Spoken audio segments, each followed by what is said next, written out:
SKT has liked to play mid-GP this season, but yeah, it takes some time to scale, and that's what SKT's been doing every game. Tom Kench top lane, or Poppy top lane. You take something like GP, or you take a blue Ezreal, and you really start rolling. And that is a Graves lock, presumably for Bengi. That is not what we expected, Doa. Well, I mean, it's been a few years. It's time for Bengi to expand his jungle repertoire. All right, it could be a top lane Graves. True. To be fair, we don't necessarily know that Bengi is playing this, but this would appear to be well outside of his wheelhouse.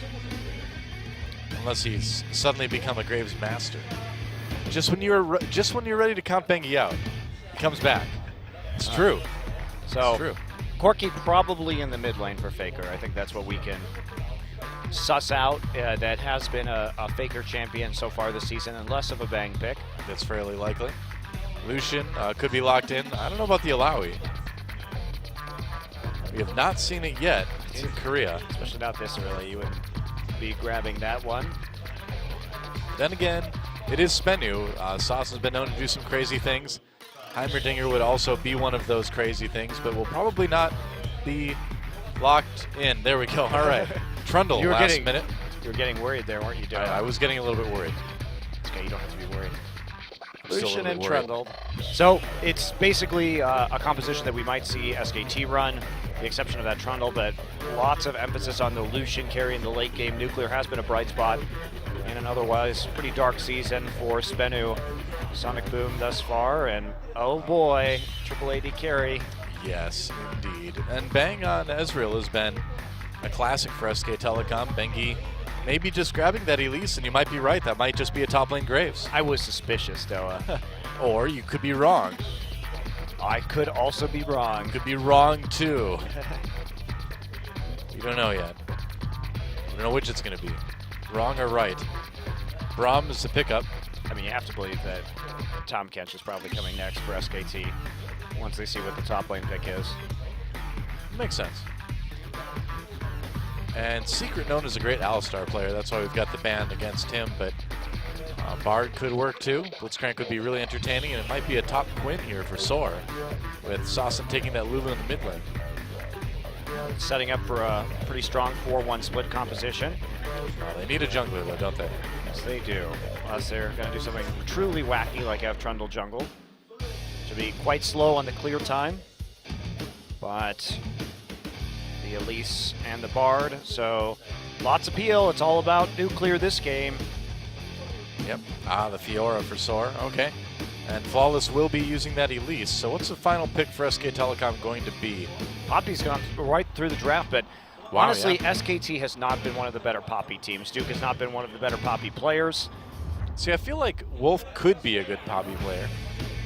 I'm a little bit surprised that he's not. Yeah, we don't see enough Poppy support here. It's still highly viable. But they've got a lot of choices right now as to what they want to play against the Fiora. The Quinn is up. The Tom Kench is up. And we've seen a lot of those late game Tom Kench and Fiora duels go down to if Fiora can manage to riposte basically the Devour.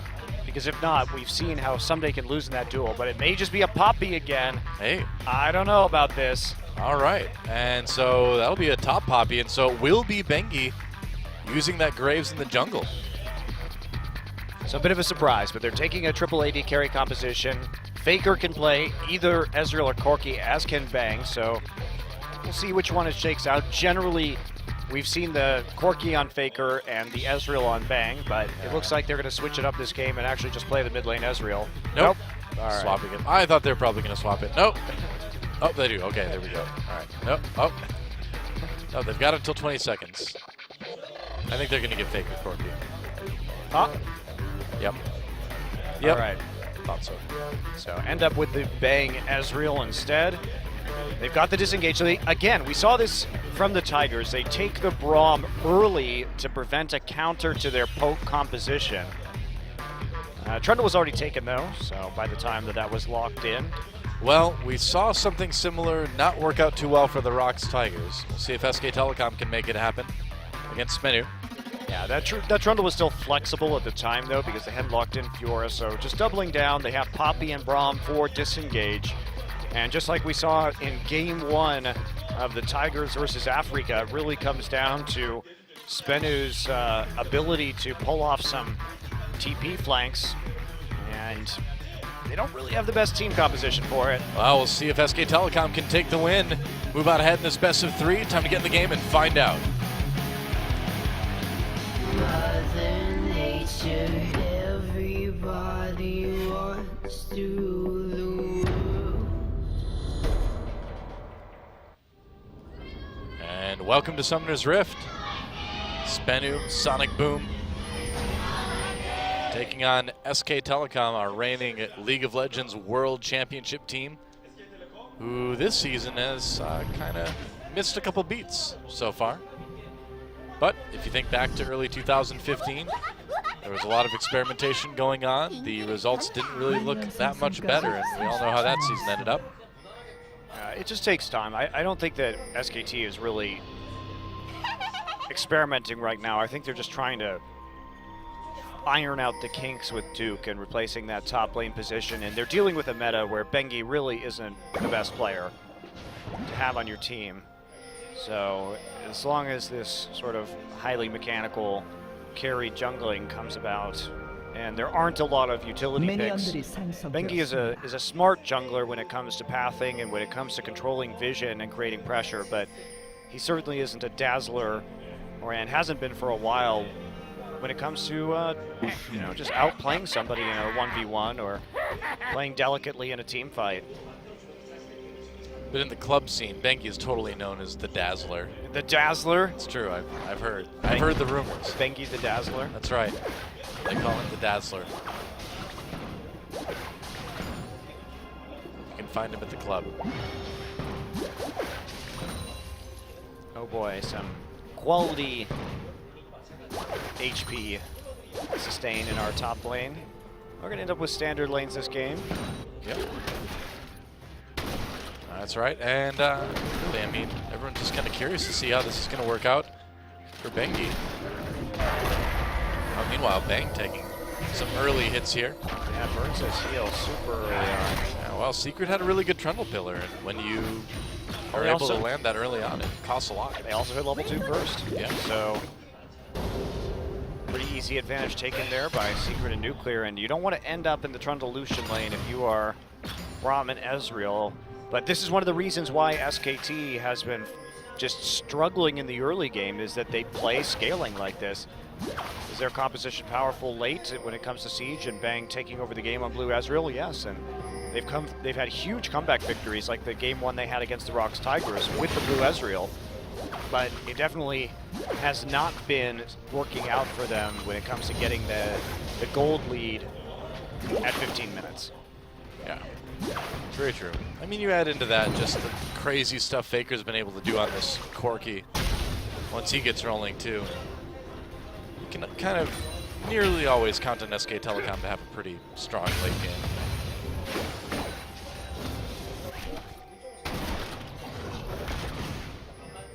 I just want to see Bengi be aggressive. I think we would all love to see that. Yeah, we've seen it before. It was rare. But when the Vi pick was viable. Well, at least N2 historically, but yeah, that was more in Season 3. He's shaped a new identity for himself, I think, ever since then. Wrong identity, I guess.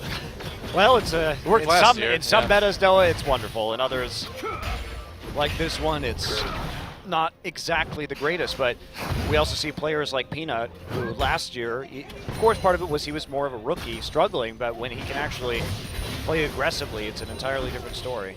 Yeah. But big advantage so far for Duke in the top side, getting the better of that lane pretty quickly. Yeah, really out-farming Soar at the moment. And Duke's Poppy. Should be interesting to see what he can do on that. Well, we've seen it a lot, and he hasn't been playing very well, so I'm a bit surprised that they went after this pick again. A lot of it, though, has been more decision-making rather than the champion, but he just hasn't shown up on the teleports or been able to really threaten the back line on the Poppy.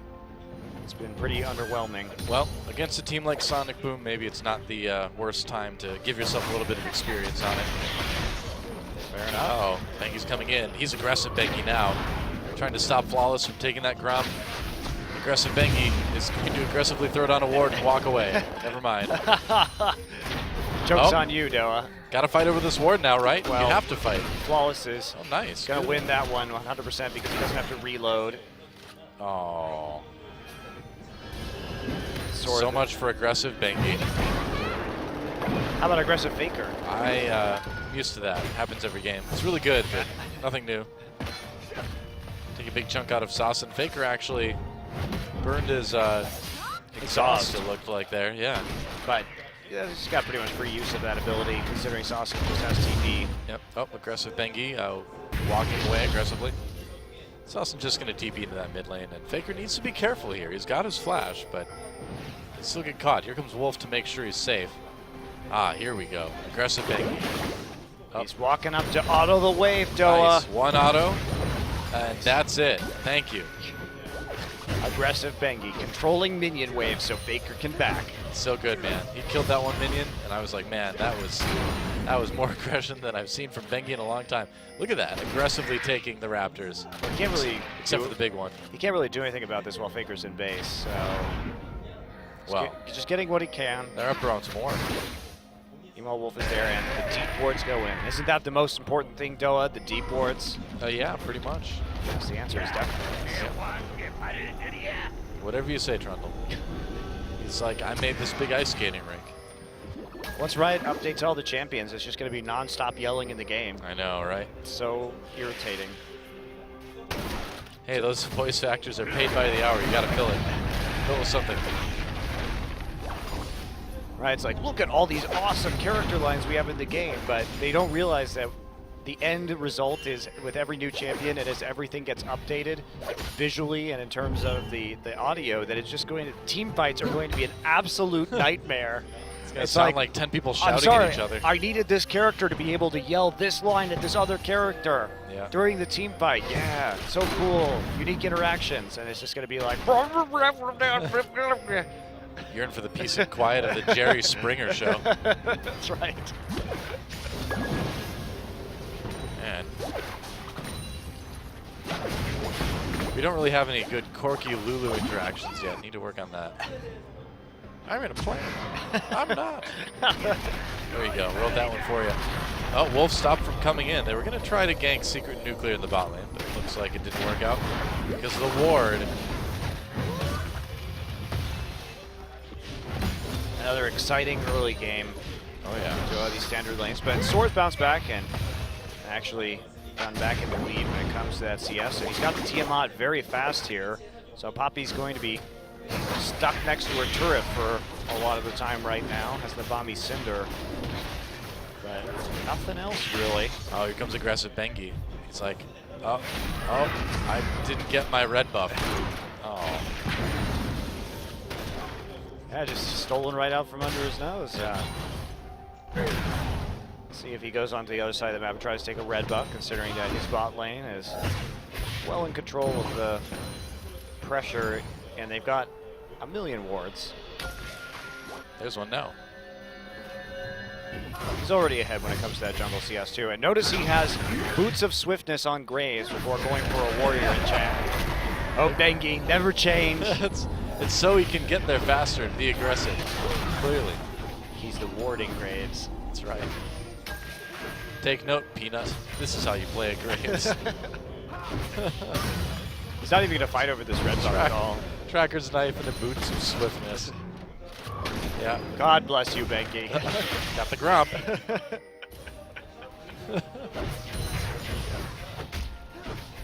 You know, the champions may change, but the play stays the same.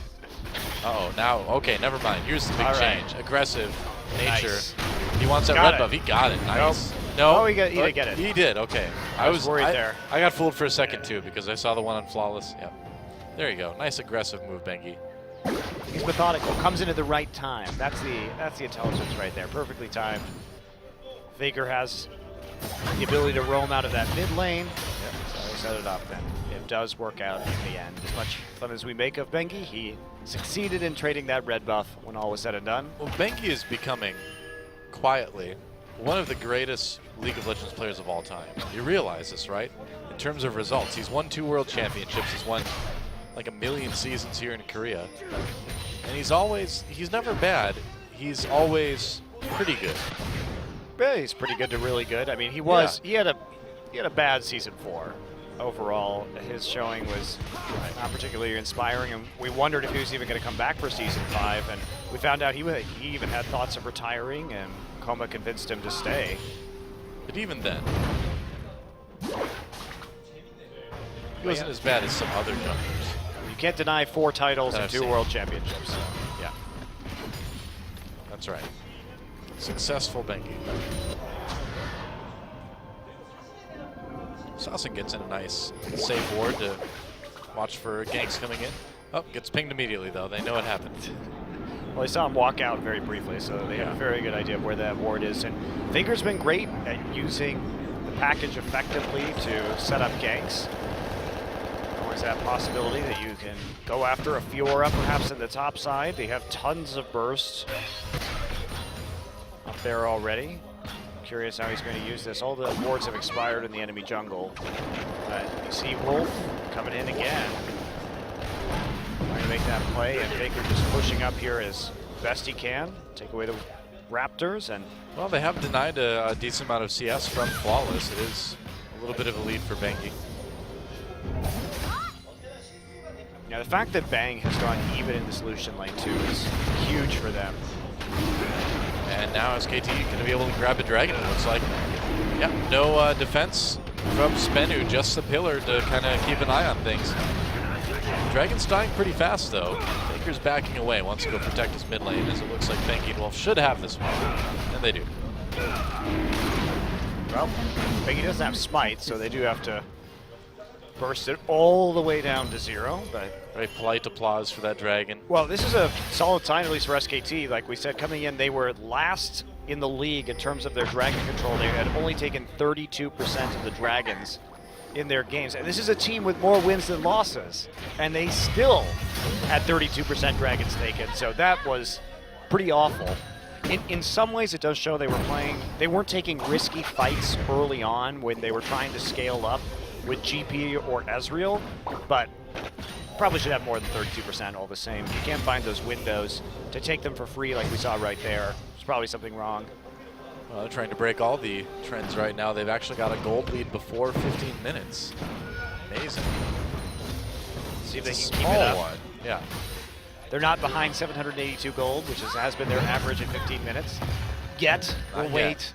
Got 2 more minutes still for them to fail a tower dive. If anything would have happened, it would have been a fight over Dragon, but since Dragon's already been taken, I think we're safe. Oh no, they can still play overly aggressive. Bengi will just back away.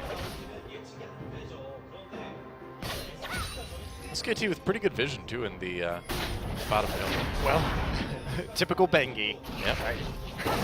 You know what he's going to give you. He's going to invade, put down the wards, and give you the necessary information.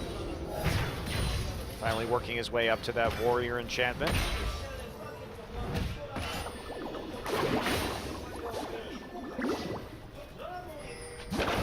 Oh. Wow, Baker really making Saucin pay for trying to come up and grab that CS. Makes him miss a few, but the lane is still even. This has been the most passive Graves play I think we've seen this season, except for possibly Blank. But Blank also wasn't getting the same level of deep vision in as Bengi has been. He basically just sat and farmed in his own jungle the entire time. True. Well, they know what's up. They're clearing those wards, and SKT getting all the objectives this game. They're going to go for the Rift Herald as well. Probably give that over to Bengi.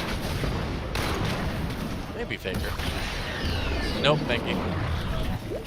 It's a jungler's buff. It is a jungler's buff. Bengi needs it to be just that much faster to get in and place more wards down, Doa. Wants to be aggressive. Can't blame the guy.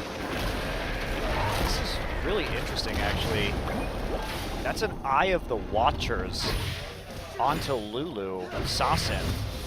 So that's a different take onto the Morello Nomicon. It's actually cheaper than Morello Nomicon. Huh.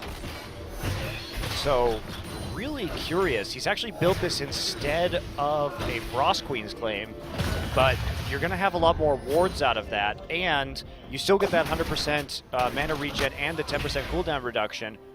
You also get gold. It's a gold generation item, and unlike Morello Nomicon, so you get 25 ability power instead of 80. Yeah. So you get less ability power, but you get more health against the poking Corki. This is a really weird Lulu build, but I'm kind of into it, Doa. Yeah, I mean, you're able to get a lot of mana regen too, and having the wards will help keep you safe. Yeah, it's odd, but if you actually think about it in comparison, it's 250 gold cheaper Yeah. than the Morello Nomicon, but you still get the mana sustain. It's just about that AP, so we'll see how well this build goes. But the nice thing too is you get 2 gold per 10 seconds, so it's gonna... Zor pops the grand challenge on the Duke. Duke looks like he'll be okay though. Faker goes in onto Saucin. There's a Lulu ult though. Faker just gets baited really hard. Has to use his exhaust on Flawless. Looks like he'll be able to get away though. Maybe. Oh, Lulu's catching up. One Glitter Lance to do it. Bengi comes in with the smoke grenade though. Wow, so they actually didn't know. They thought that when Faker took that fight and started running bottom that Bengi or Wolf were going to be there, but they actually were nowhere close. They just couldn't see where they were. So SBENU psyched themselves out. They could have easily gotten that kill. I mean, Saucin had flash.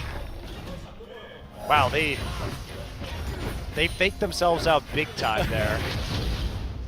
Duke TP's back up in the top lane. I mean, it's intimidating playing against SK Telecom, isn't it? Yeah, it is. And you play with a lot of respect towards Faker just in general, but sometimes you can play with too much respect. So Lulu going into Rod of Ages next. This is like a super scaling build. So more HP. So it's light on the AP at least for now, but it's more gold efficient in the early game and provides you with better vision. So they're really going to try and aim to play around nuclear here because Lulu's going to be doing less damage than she might normally deal if she went for something like a Morello Nomicon in the early game, which we've been seeing more and more of. Then as SK Telecom, does that put you under any pressure to get things going a little bit quicker? Bengi gets Cocoon. Flawless takes a lot of damage though. They draw the ult out of Saucin. Here comes Wolf. This is with the Q. TP coming in though. Secret is there. SK Telecom's in trouble. Braum uses that ultimate. Secret chasing Bengi down, who backs away. Faker doing a lot of damage to Secret from the side. And Saucin got chunked too low to really follow up. Nuclear coming in, but here comes Bang. Bang. So close. He He's going to go for it. Yeah, Q on the Flawless. Cocoon. All right, so he is stopped in the end, but very close. Wow, SKT, great kiting and disengage. Soar used that TP, but didn't actually end up going through. So interesting there. Saucin has to TP right back into the lane to get back, and they played a little bit with fire right there. Duke did not have his TP available. Yeah, it looked dangerous for SK Telecom early on. But just at the last minute, Saucin took a lot of damage, and it ended up being a fight that SBENU couldn't really follow through with. I'm going to go back to this Eye of the Watcher, because I'm very intrigued by it. So let's compare it to Frost Queen's claim, because they're both going to build out of the Frost Fang. Yeah. So you have the same cooldown reduction, the same gold generation, the same base mana regen, but you get 30 more ability power for Frost Queen's claim in addition to that active, but you get, which gives you the vision, right, and the utility of the team fights. But instead you go with the wards instead. They have exactly the same cost.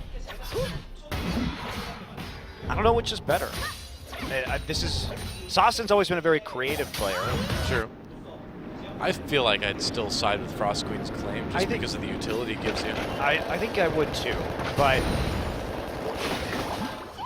I mean, wards are nice, but if you have your trinket, if the other members of your team are warding properly, do you really need those?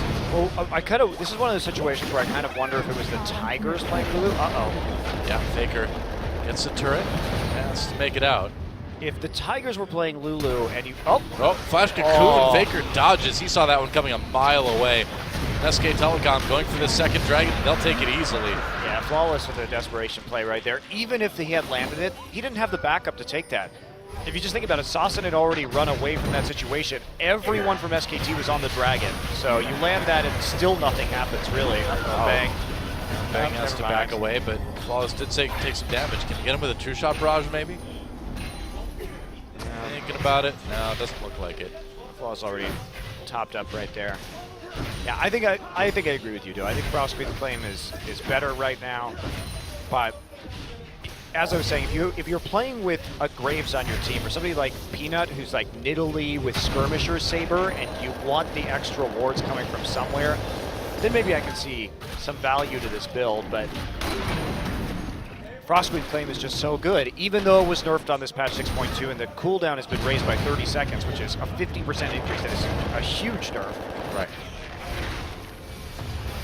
I think he's going to find Flawless here. There we go. Aggressive Bengi coming in. Oh, gets cocooned though. Flash. He's going to chase. Flawless could be in trouble. Doesn't have his flash because of that use. Nice dodge on the ultimate. He's still in trouble though. One more auto should do it. Yep.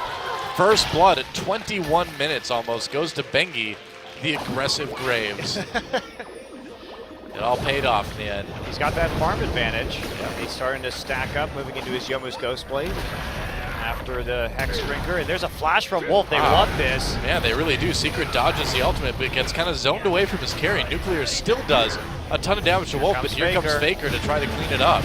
Nuclear gets exhausted. Nuclear gets taken out by the True Shot Barrage. Faker cleans up Secret. That's an easy couple kills. Sasson may not want to be here. I don't think he wants to be here at all. Turns around, gets the kill onto Faker. What a play by Sasson. Maybe he does want to be there. I think he did. I think he did too. Oops. Bang had no flash there for the follow-up, so nice counterplay from Sasson. Does manage to pick up the kill and make it work, but Flawless comes back and finds his red taken away by Bengi. Yep. Duke in the meantime has the top lane turret down, and that's the last tier 1, and all of a sudden SKT zooms out to a pretty substantial 5K gold lead here at 22 minutes. Yeah. That's funny to see Sasson come in and get a kill like that too. Let's watch the replay again. Well, they zone out Secret right here, and I thought they'd go for the last proc of the Braum, but instead, look at this. He knows Faker's already coming down. So Bang is smart. He switches to Nuclear to CC him too because he's further in advance, and then lines up the True Shot Barrage. Faker has no problem. So that's a very specific situation that you would make that decision. You see the flash forward right there. Sasson, though, still has his flash and enough survivability now that he's that Rod of Ages stacking up, and you know what? That's the difference right there. If he had Frostqueen's claim, he would have probably died because he wouldn't have had that 200 HP. That's a good point. That's actually, that actually I think did make the difference, health-wise, yeah. Faker, you know, I don't think Faker is used to playing against this in the mid lane. Yeah, I mean, Faker's known for knowing pretty exact limits as far as health goes, and if somebody swaps items on you like that, it can throw you, I guess. Funny. He didn't look too happy with the shot of him we got after that either. It's all right. His team's still doing just fine. Well, he still got the kill on the Secret too before dying. They've got all the pressure on SBENU right now. Nice 5,000 gold lead. Only 3 kills at 20 minutes. They've just been putting it together. It's kind of that CS advantage that they have in pretty much every lane right now. And the fact that 3 towers are down in their favor to none for SBENU. Yeah. Wolf is kind of on his own here. Cocoon comes in, bang, can't save his carry. Yeah, the dangers of warding, we know them well, us support players. Duke in a little bit of trouble here, but Sora decides not to pursue. Uses flash actually, so did Duke in that scuffle. Both of them use their ults too. Not enough follow-up. And Bang, or Wolf rather, warding alone in that bottom side. No Bengi to back him up. Gets isolated, caught out, and killed. But still, SK Telecom feeling good. Big Dragon advantage, you still have that.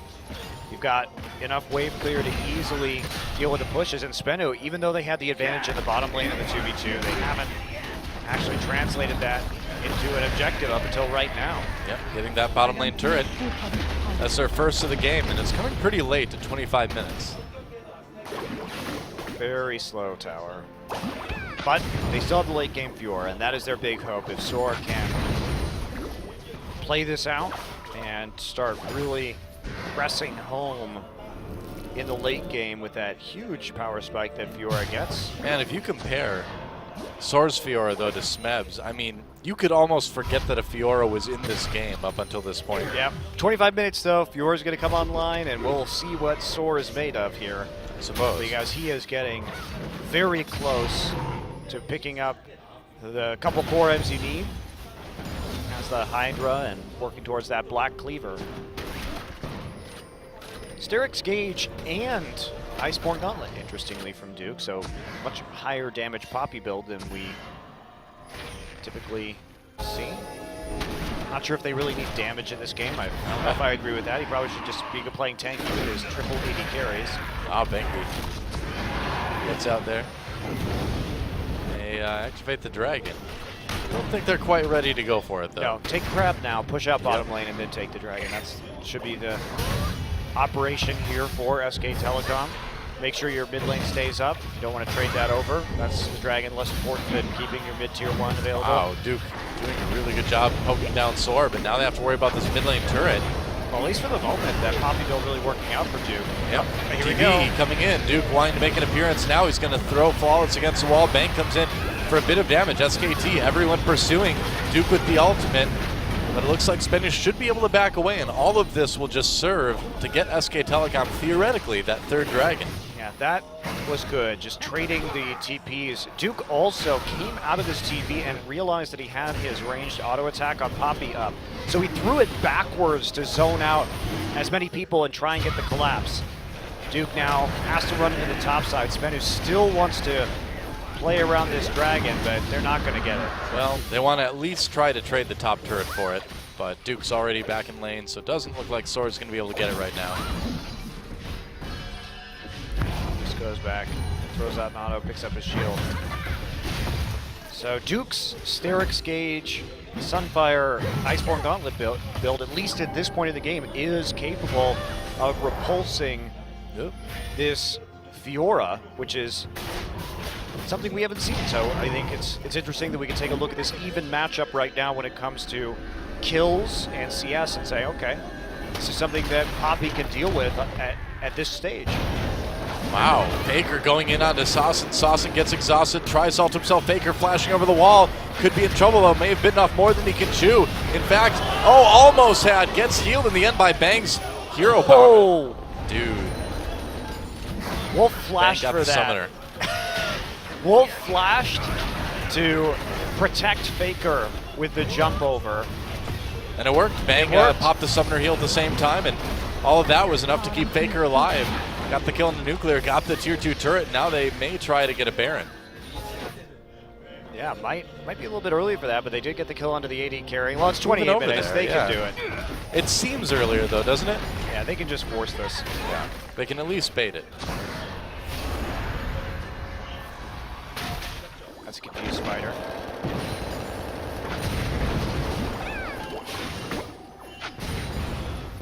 We'll have to at least try this round before Nuclear can get back to the pit, and they're going to start it. All right, so now Nuclear's back up, but he's a long way away. They have to respond.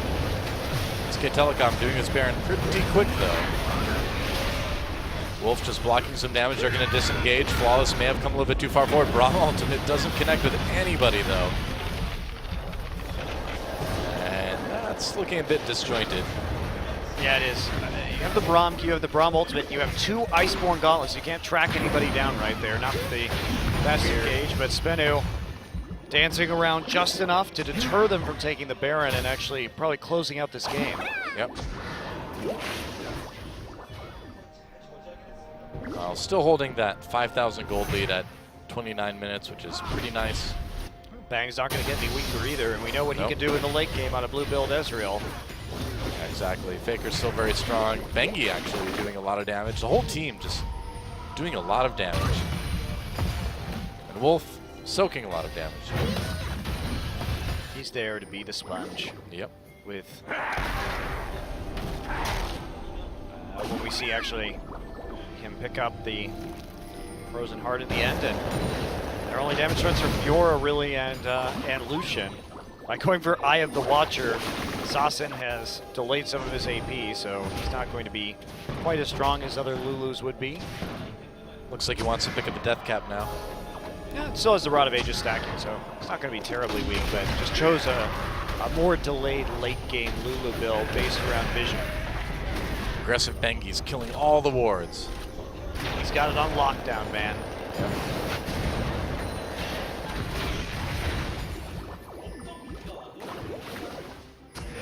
It's back to Baron control, but SKT just needs to properly set up for this push onto the tier 2. Duke's still there. We'll see what the state of Fiora versus Poppy is. Looks like it's pretty good for Poppy. I was going to say, Duke on the run though, so after getting the knockup, but that actually dodges her post. Duke turning around, throwing Sora into the wall there. Wow, and neither wants to finish it, but Duke seems to be kind of coming out ahead. Well, now that he sees Flawless is over on the other side of the map, he now really he wants this one. Yep, W works. There's a knock-up. Sora trying to dash away. Duke comes in again for the kill. He gets it, though. Oh, hello. Shot barrage a little bit late. Protection barrage. Yeah. Culling will be absorbed by Unbreakable, and SKT just pounding their way through. Now, Duke, of course, does have more gold due to the global objectives, but these items just working extremely well against Fiora. I'm excited to see if other people pick up on this Poppy build into this matchup. Well, finding a way to take up Fiora has been kind of a premium. Yes, it to be has looking been. for. And people are figuring it out. Here comes the teleport coming in. Flawless Secret not able to make a big impact into stopping SKT from going to this Baron. They're still doing it. Sassen waiting. Baron getting low. This is dangerous for SKT. They get the Baron. They can turn around now. Secret caught out completely. Has to flash over the wall. That's the Lulu ult out of the way as well. And so that's going to mean an easy team fight for SKT, I'm thinking. Well, Wolf getting low, though. Yeah, that was actually a really nice pillar by Trundle to disengage because he put it, instead of putting it on Poppy and the Braum, he actually just hit it right over the wall to make sure that Faker and Bang couldn't use their gap closers to come over and finish off the kills. So he actually keeps everybody on his team alive by doing that. But still, in the end, the Baron to SK Telecom. It's true. And it may be a dragon pretty soon, too. Dragon number 4. Yep. Coming up for SK Telecom as SBENU tries to push up this mid lane. It's time for a nice shopping voyage. Shopping voyage. That sounds like it's an odyssey of shopping. Viking themed good story, you know? Shopping voyage. I'd go there. I would get my Viking supplies there. Oh, trying to go after Faker, but getting a lot of damage done with the culling. Over the wall comes Bang though. Nuclear takes a big chunk of health. Missing. Duke comes in. Bang fires that few shot barrage through the team. SKT has SBENU on the run. They take out the jungler already. There goes Soar. And SKT can get as much as they can out of this and then just turn right around for that 4th dragon anytime they want. Nuclear has to actually disengage after Duke hits him, but there's Secret. Wow, they catch Secret, couldn't run away in time, and with that Baron buff, you don't need that 4th dragon. With the death timers this long, you might as well grab an inhibitor out of it. Sure, go for the win even. Yeah, probably could. 30 seconds left on Soar and Secret. Yeah, I think it will be enough. They're burning through those objectives so fast. And it doesn't look like SBENU is going to be able to stop SK Telecom from taking their first win of the night here at about 34 minutes. A little bit of action on the Nuclear, but there goes the second Nexus turret. And there goes the Nexus, and SK Telecom with a pretty measured, methodical win here in Game 1. That's more what we expect from SKT. Yeah. Great play on the map, excellent warding to make good decisions, and then just a very surgical style of dismantling the opponent. Once they get an advantage, it's so hard to come back from it because they know how to snowball very well. That looked way better than their games against EM Fire last week. I think a lot of people, themselves included, certainly Coma, were disappointed by that match against EM Fire and SK Telecom. Coming back and playing a solid game here in game number 1. Very nice.